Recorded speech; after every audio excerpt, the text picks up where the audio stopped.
The next example involves arrays inside hashes inside arrays. But you'll see why. It's not just for the sake of being cruel, although it's partially that. I have here a list of people. These are my closest made-up friends. So since I'm depicting a list of people, I have an array. So before you even look at all this stuff in the middle, right, if I want to introduce to you a list of people, it makes sense to have an array. Array is the best way to make a list. Now, this array, instead of being an array of numbers or array of string, is an array of hashes. This array has 3 things in it. It has 3 hashes. Can you see that? It's this first hash separated by a comma, second hash separated by a comma, and a third hash. If I did, remember my trick, array.length? What's it going to say? It's going to say 3. There are 3 things in this array. People.length. There's 3 things here. 3 hashes. But you can see how it's sort of hard to make that out, right? It's hard to see that, but if you look carefully, you can see it. Now, digging into each person, so each one of these hashes represents a person. This person is Bob Jones, whose hobbies are basketball, chess, and phone tag. He's an annoying friend. This second person, Molly Barker, loves programming, reading, and jogging. She likes doing it all at the same time. She's very, very talented. Kelly Miller, a little eclectic. She does cricket, baking, and stamp collecting. Yeah? Are the indices measured the same as in the arrays? So like if you were saying, give me all the hobbies. It would be 0, 1, and 2? 0, 1. Absolutely. So I'm going to demo that right now. Yeah, great question. So let me make this a little smaller. Does what I just described fit with what you see here? Does this make sense? Yes. Can you see how this can be very confusing?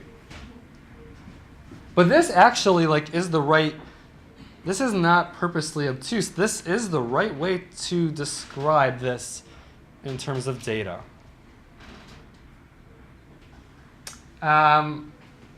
Okay. So now getting to Joseph's question, how would we, I'm gonna back up to the simpler example first, before we get to the more complex one. If I wanted to single out water, if I wanted to get the program to print out water, I mean, obviously I could say print water, but that's not the point here. If I want the program to sort of zero in and grab the water from within this array, watch this carefully, this magic trick, right? Drink 1, right? What does drink 1 give me? It gives me that hash, right? Let me, that.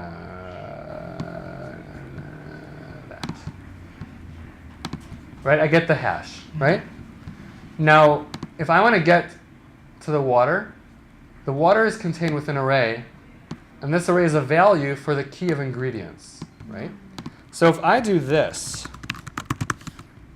what do I get? So whenever you look up a key in a hash, you get its value. In this case, the value is not a particular string, but it's an array of strings. Now, what do I need to do to get water? Yeah. So I got my water like that. Because you just have to break it down. And here it really processes it from left to right. So drink 1 gives me this hash. Drink 1 ingredients gives me this array. Now that I have this array, if I call this bracket 0 on it, I will get my water. If I want bubbles instead, I change that to a 1. If I want to get brown food coloring, I need to reference drink 2's ingredients and grab index 3. Does this make sense? Again, there's nothing complex. It's just like this is how you access data.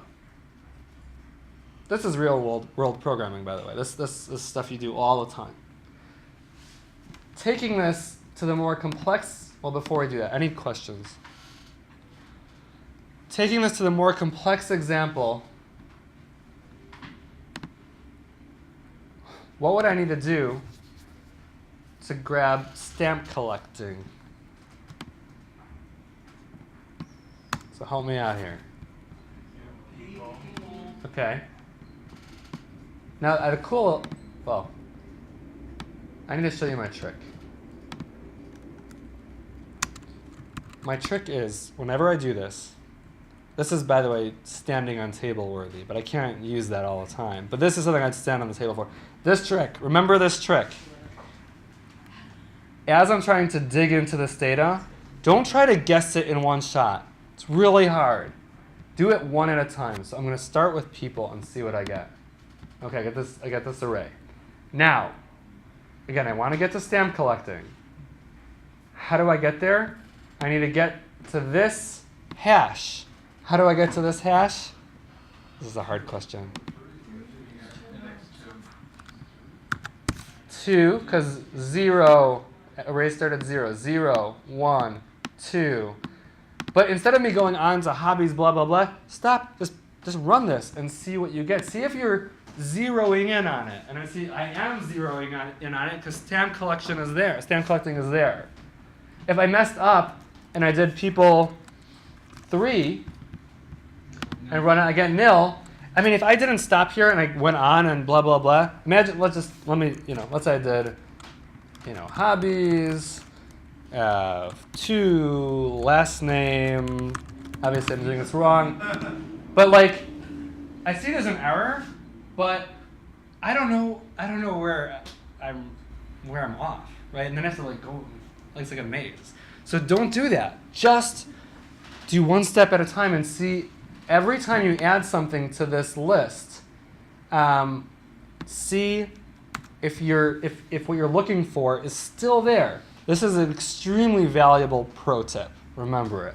So people 3 is nil. So we already know we messed up. So let's back up. Let's do hobbies 2.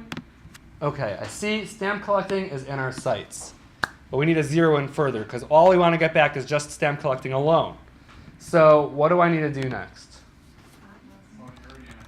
So since what I have back is this hash, to get at this value, I need to do hobbies like you just mentioned. So good call.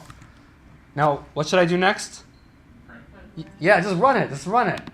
Yeah, okay. It's still there. Stamp collecting is there. We're getting closer. I'm telling you this trick is golden. This trick is golden. Okay. Now, what do I need to do next? Index 2. Boom. Stamp collecting. So that's how you do it.